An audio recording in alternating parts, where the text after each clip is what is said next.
Introducción y contexto. Apartado 1. En una pequeña colina de Yuzawadai, en la ciudad japonesa de Akita, se encontraba una diminuta comunidad de religiosas conocidas como siervas de la Eucaristía. Su vida era sencilla y pobre, centrada en la adoración al Santísimo y la oración. A principios de los años 70, en medio de esta humildad, comenzaron a ocurrir hechos extraordinarios que pronto atrajeron la atención de la Iglesia y del mundo. El capellán de la comunidad, el padre Teiji Yasuda, fue testigo directo durante 13 años de todo lo sucedido. Con prudencia y obediencia, registró los acontecimientos y acompañó espiritualmente a las hermanas. En 1984, tras años de estudio y discernimiento, el obispo John Ito de Niigata declaró oficialmente que los hechos tenían carácter sobrenatural y que los mensajes dados por la Virgen de Akita no contenían nada contrario a la fe. Breve historia de Sor Agnes. Apartado 2. La protagonista principal de estos sucesos fue Sor Agnes Sasagawa, una mujer japonesa de salud frágil que desde joven conoció el sufrimiento. Pasó años hospitalizada y tras una experiencia de fe guiada por una enfermera católica, se convirtió y sintió el llamado a consagrarse a Dios. Su camino estuvo lleno de pruebas. Después de superar una parálisis y otras dolencias, en 1973 perdió completamente la audición. Lejos de apartarla de su vocación, esta discapacidad fue providencial. En su silencio interior, Dios la preparaba para una misión especial. Siguiendo el consejo de su obispo, ingresó en el convento de Akita, donde comenzó una vida de oración y ofrenda. Terceros fenómenos místicos. Relato para audiolibro. Al comienzo del verano de 1973, el silencio del convento en la colina de Yuzawadai parecía envolverlo todo. Era el tipo de silencio que no oprime, sino que abre espacio a lo sagrado. En ese clima, durante la adoración, Sor Agnes se postra ante el sagrario. Y entonces sucede. Una luz, misteriosa, brota del tabernáculo. No es el reflejo de una lámpara ni el titilar de una vela. Es una claridad que la atrae, la sobrecoge y la invita a permanecer allí, como si el cielo hubiese entreabierto una rendija. Aquella manifestación no fue aislada. Se repitió 3 días seguidos, 12, 13 y 14 de junio de 1973 y dejó a la comunidad con el corazón en vilo, entre el pudor de lo santo y la sorpresa de lo inesperado. Días después llegó la visita del obispo. Fue un domingo de Corpus Christi. La guía del pastor, prudente y firme, orientó a la pequeña comunidad a vivir esos signos pegados a la liturgia, sin precipitar juicios ni buscar fenómenos por sí mismos. A la estela de la solemnidad eucarística siguieron jornadas de adoración intensa, y en la víspera del Sagrado Corazón la luz volvió a desbordarse, más viva, casi deslumbrante. En esa claridad, Sor Agnes distingue, no con los ojos de la curiosidad, sino con asombro reverente algo semejante a ángeles, como si el altar estuviera rodeado de una custodia viva. La experiencia consolida una intuición. Todo lo que está ocurriendo mira a la Eucaristía, a Él, verdaderamente presente. Aquí merece la pena hacer una pausa. Casi, un susurro para quien escucha. En Akita, la luz no distrae, concentra. No compite con el misterio, lo señala. En tiempos en los que la fe corre el riesgo de convertirse en tema de estudio antes que en relación de confianza, estos destellos devuelven a lo esencial. Creer, adorar, reparar. No es casual que la luz irrumpa pegada a fiestas que celebran el corazón de Cristo y su presencia eucarística.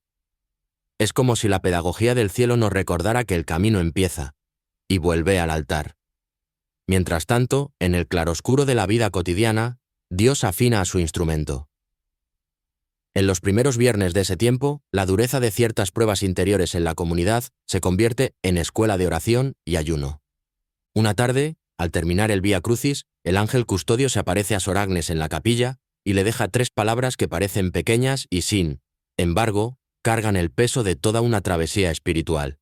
Cree, confía en Arre. La hermana a la que iban dirigidas repite, creo, confío en os rezo, y la paz comienza a abrirse paso. En el propio relato, el autor observa que esta jaculatoria recuerda al acto enseñado por el ángel en Fátima, como si el cielo repitiera la misma gramática para tiempos distintos. Estas palabras, cree, confía, reza, son, en realidad, una llave.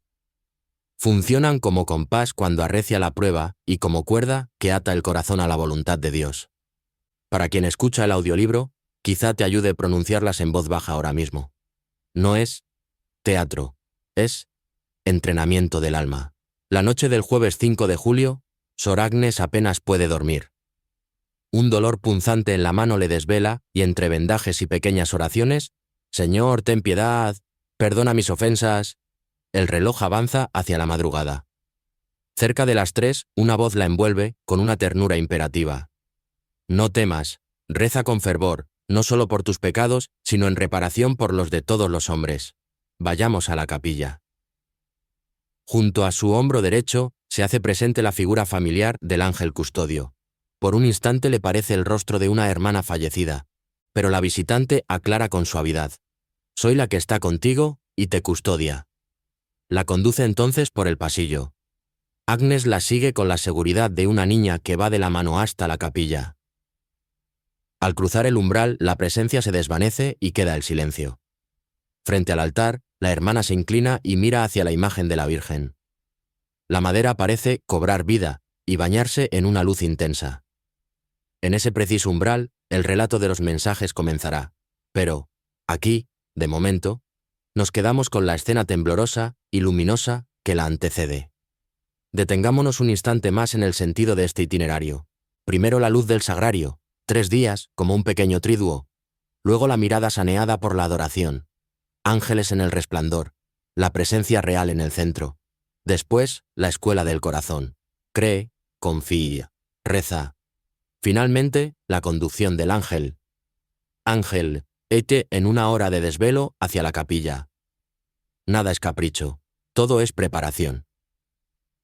En Akita, lo extraordinario no es espectáculo, es pedagogía para aprender a reparar, a confiar, a vivir centrados en la Eucaristía.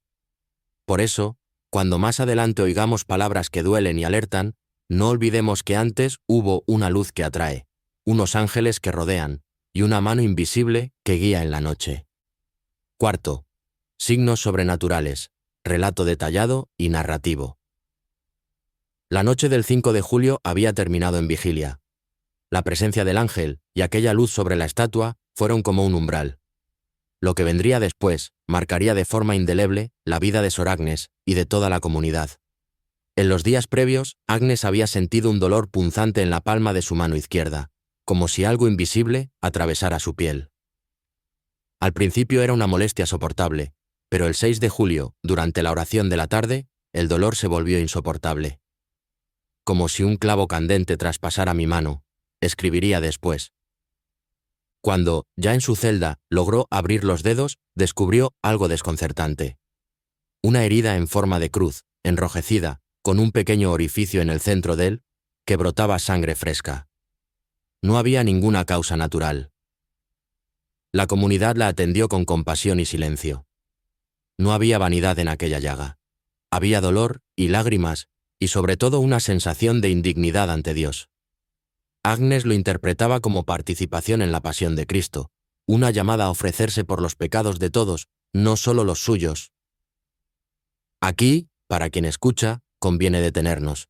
Estos signos corporales, a veces llamados estigmas, nunca son un fin en sí mismos, no hacen a nadie mejor que otro. Son más bien un lenguaje que recuerda que el amor verdadero siempre se acompaña de sacrificio. En Akita, antes de los mensajes, el cielo quiso que el cuerpo de Agnes hablase el idioma de la cruz.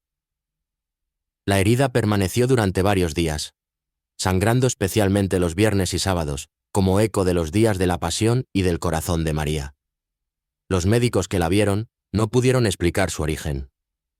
Y, en un detalle conmovedor, la comunidad notó que en la pequeña estatua de madera de la Virgen, aquella que Agnes había visto brillar, apareció la misma marca de cruz en su mano derecha en el mismo lugar. Como si María misma compartiera con su hija y con toda la Iglesia esa herida de amor. Poco después comenzaron otros signos que nadie podría haber imaginado. La estatua, una sencilla talla de madera de la Virgen, con los brazos abiertos, comenzó a llorar. lágrimas reales que corrían por su rostro y se recogían en su cuello. No fue un hecho aislado. A lo largo de los años se contabilizaron 101 ocasiones en las que la imagen derramó lágrimas y en algunas también sangre. Muchas veces sucedía en silencio, cuando no había visitantes. Otras veces, ante grupos de peregrinos que quedaban sobrecogidos. Las lágrimas no eran simbólicas. Fueron analizadas en laboratorio. El resultado era un líquido humano con composición de lágrimas reales y, cuando hubo sangre, con tipo sanguíneo humano. Ninguna explicación técnica pudo aclarar cómo una talla de madera podía emitir lágrimas y sangre. Aquí, de nuevo, el sentido es más profundo que el fenómeno. La Virgen llora por sus hijos, por los pecados del mundo, por la indiferencia hacia su Hijo. Es el mismo lenguaje de compasión que encontramos en el Evangelio, cuando Jesús llora por Jerusalén. Las lágrimas de Akita son una llamada silenciosa, pero insistente, a la conversión. Junto a las lágrimas hubo otros signos. Un perfume suave, similar al de flores, que llenaba la capilla en momentos de oración. A veces, un aroma penetrante que llamaba a la penitencia. Personas enfermas acudieron al convento y algunas recibieron curaciones físicas inexplicables, como la de una mujer surcoreana con tumor cerebral que recobró la salud durante una oración ante la imagen. Pero, sobre todo, hubo conversiones, gente alejada de la fe que, al ver aquellas lágrimas, sintió el deseo de reconciliarse con Dios. Los testigos fueron muchos: religiosas, peregrinos, médicos, periodistas. El caso se hizo conocido en Japón y en el extranjero. No faltaron burlas y sospechas, pero las lágrimas continuaron, y el sentido profundo se hacía cada vez más claro. El cielo estaba hablando, no con discursos, sino con signos que apelaban al corazón. Un último detalle que ilumina estos signos: la sincronía con los mensajes. Cada llaga, cada lágrima, cada perfume, preparaba la atención del alma para escuchar lo que realmente importaba. Las palabras de la Madre de Dios, que vendrían poco después y que no son para un tiempo pasado, sino para hoy. Detengámonos aquí un instante. Imagina la escena para el audiolibro. Una pequeña capilla en medio de la nieve japonesa. Unas monjas en silencio. Una estatua sencilla de madera. Y de pronto, lágrimas que surcan un rostro de madre. ¿Qué te dicen a ti esas lágrimas? No son de miedo, son de amor herido. El mismo amor que, siglos antes, al pie de la cruz, escuchó a su Hijo decir: «He ahí a tu madre». Estos signos sobrenaturales no son un espectáculo, son un susurro firme que anticipa lo esencial. El mensaje de Akita que abordaremos en el siguiente apartado y que constituye el corazón de esta historia. Las lágrimas y la sangre son las palabras mudas. El mensaje de María será la voz clara. 5. Los mensajes de la Virgen de Akita. Relato narrativo y reflexivo. La noche del 5 al 6 de julio de 1973 fue el umbral.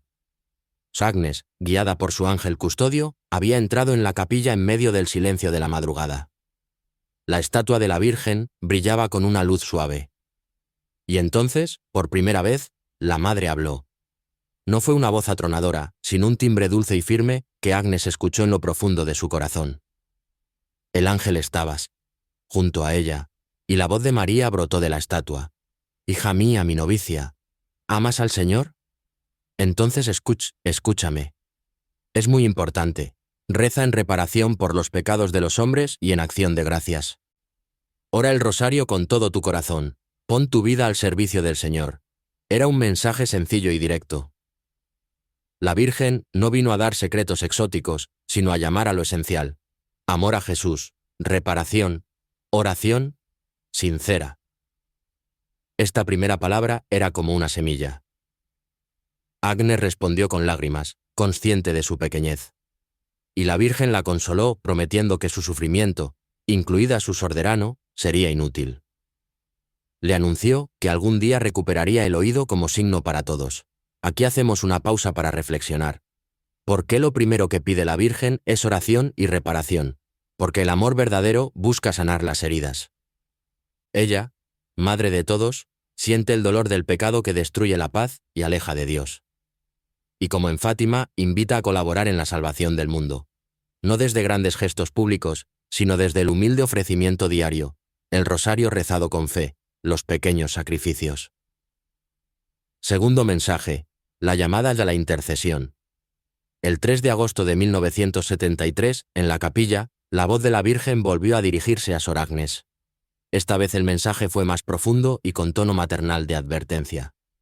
Muchos hombres en este mundo afligen al Señor. Deseo almas que reparen, que consuelen al Señor para suavizar la ira del Padre. Para esto, forma una comunidad de almas humildes que amen y reparen.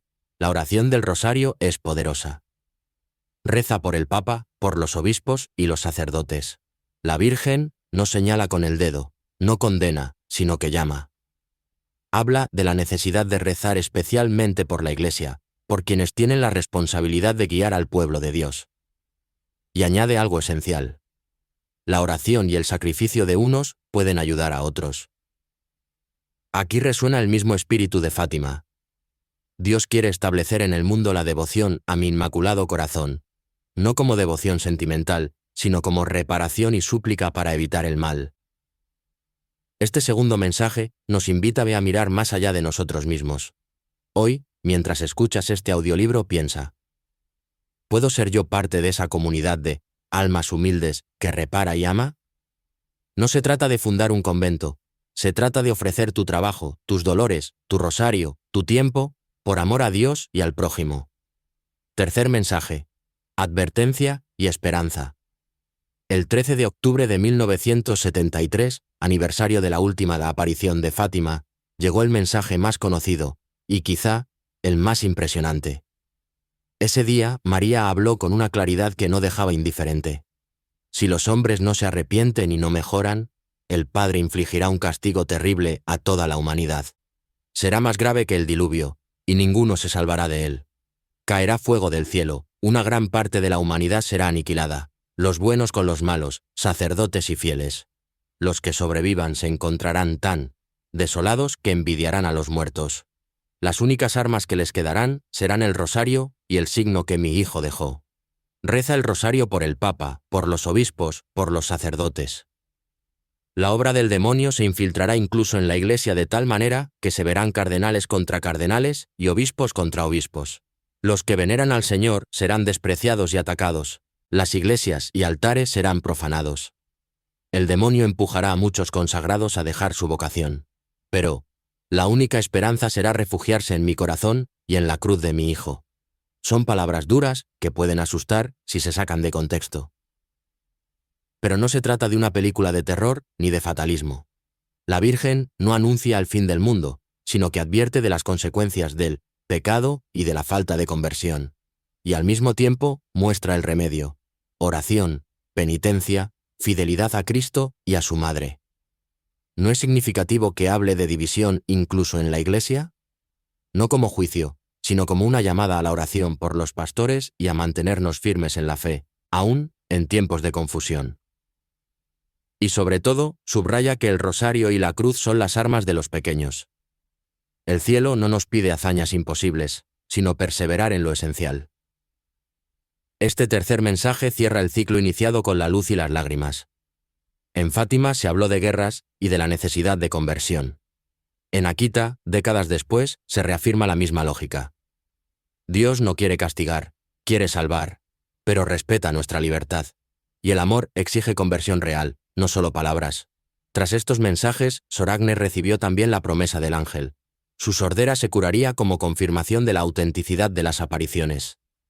Y así sucedió años después, en un instante, ante el Santísimo, tal como la Virgen había anunciado. La curación fue documentada por médicos. Otro signo para creer que lo dicho venía de lo alto. Con esto terminan las palabras principales de María en Akita. Son pocas, pero densas. Están llenas de amor maternal y de advertencia, no para asustar, sino para despertar. Y hoy, al escucharlas, la pregunta es personal. ¿Qué haré yo con este llamado? ¿Seguiré como si nada o dejaré que cale en mi corazón? Sexta investigación y reconocimiento. Resumen. Narrativo. Tras años de lágrimas, mensajes y signos, la Iglesia no se apresuró en pronunciarse. El obispo John Ito, pastor prudente y fiel, siguió paso a paso los acontecimientos. Visitó la comunidad de Akita, escuchó a Sor Agnes y a las demás religiosas examinó los mensajes y buscó consejo en Roma. También hubo estudios médicos de la curación de Agnes y análisis científicos de las lágrimas y la sangre de la estatua. No faltaron dudas ni críticas. Algunos pensaron en explicaciones psicológicas, otros en burlas. Incluso dentro de la iglesia en Japón hubo voces reticentes. Pero con el paso de los años, los frutos hablaban por sí mismos. Conversiones, vocaciones renovadas, sanaciones, una devoción eucarística más profunda. Ningún mensaje de Akita contenía error, doctrinal ni contradicción con la fe. Finalmente, el 22 de abril de 1984, domingo de Pascua, el obispo Ito emitió una carta pastoral en la que declaró oficialmente que los hechos de Akita tenían origen sobrenatural y que los fieles podían acoger y difundir el mensaje. No fue una decisión tomada a la ligera. Venía tras consultas al Vaticano y tras una década de discernimiento. El reconocimiento abrió la puerta mutua a la devoción. Peregrinos de Japón y de otros países comenzaron a visitar la pequeña capilla en la colina de Yuzawadai. Allí, en silencio, muchos se conmovían ante la imagen de María que había llorado 101 veces y meditaban sus palabras.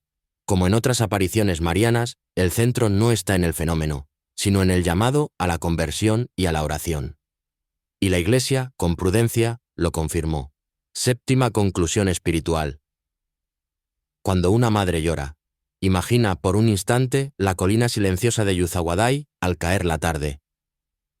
El viento apenas mueve los pinos. En la capilla una luz pequeña arde junto al sagrario. Allí, donde todo parecía discreto y oculto, Dios eligió hablar con el lenguaje que los sencillos comprenden. Una voz que remite a la Eucaristía, una mano herida en una estatua de madera, lágrimas contadas una a una como cuentas de un rosario. No fue un espectáculo, fue una súplica. Y esa súplica sigue vigente. Akita no es un capítulo aislado, sino un hilo más en la gran trama de la misericordia de Dios. La Virgen aquí se presenta como madre que enseña a volver al centro. Jesús, realmente presente en la Eucaristía, es el rosario como arma de los tiempos recios, y la reparación como lenguaje del amor que se ofrece por los demás. El primer mensaje ya lo subrayaba con claridad, llevando a las hermanas a rezar una oración eucarística que habla de unirse al sacrificio de Cristo en todos los altares del mundo y de pedir la llegada del reino. Es una escuela de adoración y de entrega cotidiana. Pero antes de las palabras, hubo hechos una herida en la mano de la estatua, dolores compartidos, un itinerario de purificación para Sor Agnes que culminó en la curación de su sordera en Pentecostés de 1982, durante la bendición con el Santísimo. Esa curación, anunciada de antemano, fue verificada clínicamente y sellada por el testimonio de quienes la conocían. No se trataba de exaltaciones, sino de una intervención de gracia que, lejos de distraer, devolvía a todos al sagrario. Y las lágrimas 101 veces. No para impresionar, sino para interpretarnos la historia, una madre que llora porque muchos hijos se alejan, porque la paz del mundo peligra, porque el corazón humano, creado para Dios, se fragmenta. El mismo número 101 fue leído por los testigos como un signo catequético. Dios al centro, y a ambos lados, Eva y María. Por el pecado nos alejamos, por María somos conducidos de nuevo al abrazo del Padre. Una teología sencilla de la maternidad universal de María que se vuelve cercana y concreta. Este es el nervio de Akita. El cielo pide conversión. No una emoción pasajera, sino un retorno decidido a Dios con medios muy concretos. Adoración eucarística, rosario diario, penitencia, amor a la Iglesia y a los pastores. El tercer mensaje advierte pruebas fuertes, confusiones internas, ataques a lo sagrado. Persecución a quienes veneran a Mariai, sin embargo, da a la vez la brújula. Cada día, la oración del rosario, y el signo que dejó su Hijo, la cruz, los sacramentos, como armas que no fallan. La advertencia no es fatalismo, es pedagogía materna para tiempos de combate. A quienes dudan, Akita les responde con la paciencia de la Iglesia. Hubo comisiones, hubo espera, hubo prudencia, y al cabo, el obispo de Niigata, tras años de estudio y oración, reconoció el carácter sobrenatural de los acontecimientos y autorizó la veneración. En su carta pastoral de Pascua de 1984, El obispo Ito dejó constancia del camino recorrido y del criterio que lo guiaba. Nada contrarios a la fe, frutos de conversión, signos examinados con seriedad. Así, el santuario humilde de Yuzaguadai se volvió un lugar de peregrinación y agradecimiento. ¿Qué nos pide entonces Tene. Akita Seno. Primero, creer que Dios está cerca. Si la Virgen señala la Eucaristía, es porque ahí está la fuente. No se nos pide algo imposible. Se nos pide entrar, quizá de nuevo, en la hora silenciosa de la adoración, probar a quedarnos un poco más, aunque sea incómodo al principio. Llevarle a Jesús lo que no cuadra de nuestra vida y decirle, con las palabras que ella enseñó: recibe esta ofrenda humilde de mí mismo. Úsame para la gloria del Padre y la salvación de las almas. Esa consagración cotidiana convierte nuestras tareas ordinarias en liturgia de amor. Segundo, rezar el rosario con fe. No es una cuerda de náufrago solo para la urgencia. Es una escuela de mirada porque repitiendo los misterios aprendemos a leer nuestra historia en la luz de la de Jesús. Cuando la Madre nos lo recomienda, cada día, no es por insistencia devocional sin más, sino porque sabe que el corazón humano necesita ritmos de gracia para no extraviarse. Y donde haya división, en la iglesia, en la familia, dentro de uno mismo, el rosario teje de nuevo, puntada a puntada, la unidad. Tercero, reparar. Palabra antigua y siempre nueva. Reparar es amar en nombre de quien no ama, pedir perdón por lo que no hicimos y por lo que hicieron otros, ofrecer la cruz. Diaria por los que se pierden. Así se desactiva la lógica de la violencia desde dentro. Sor Agnes fue invitada a hacer esa ofrenda, y su itinerario, con pruebas reales, con sufrimiento real, nos recuerda que las lágrimas de María no son teatro, sino intercesión. Llorar con la Madre es decidirse a consolar el corazón del Hijo. Cuarto, amar a la Iglesia. Akita no alimenta sospechas ni agitaciones. Invita a permanecer la profecía sobre tensiones internas, no legitima bandos. Reclama santos que, sin orgullo, sirvan, recen y obedezcan. Rezad por el Papa, los obispos y los sacerdotes. Repite la voz. Quien ama a María, cura con discreción lo que ve herido en la comunidad. No añade ruido, añade fidelidad. Quinto, esperar contra toda esperanza. Si hubo 101 lágrimas, también hubo curaciones y grutas de paz abiertas en muchos corazones. Si hubo advertencias, hubo también la confirmación solemne de la iglesia local, para que nadie quedara a la intemperie del todo da igual. Dios permitió signos sensibles, hasta el conteo preciso de las fechas de las lacrimaciones para sostener a los débiles y recordar a los fuertes que sin Él nada pueden. Y ahora, una palabra para quien escucha con poca fe. No se te pide que cambies de golpe, sino que te dejes mirar. La Madre no te pide credulidad ciega, te ofrece un camino simple. Entra en una iglesia vacía, siéntate al fondo, guarda silencio. Dile a Dios, aunque no estés seguro de que te oiga: si existes, muéstrame el camino.